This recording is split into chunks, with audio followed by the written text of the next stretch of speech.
Hi అండి, నమస్తే. ఈ చికెన్ వేపుడు అప్పటికప్పుడు చేసుకొని తినేయచ్చు, అంత బాగుంటుంది. ఇంట్లో ఉన్న వాటితోనే సింపుల్గా చేసుకోవచ్చు. ముందుగా ఒక కడాయి తీసుకొని అందులోకి ఆయిల్ యాడ్ చేసి 4 పచ్చిమిర్చిని చీల్చి వేసుకోవాలండి. అలాగే మనం క్లీన్ చేసి పెట్టుకున్న చికెన్ని కూడా యాడ్ చేసుకొని ఉప్పు పసుపు వేసుకొని కలుపుకోవాలి.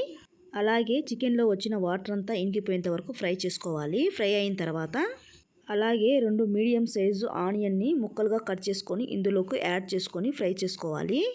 తర్వాత కారం ధనియాల పౌడర్ని వేసుకొని కలుపుకోవాలి. అలాగే టమాటా ముక్కల్ని కూడా యాడ్ చేసి వీటిని బాగా కలుపుకుంటూ మగ్గనివ్వాలి.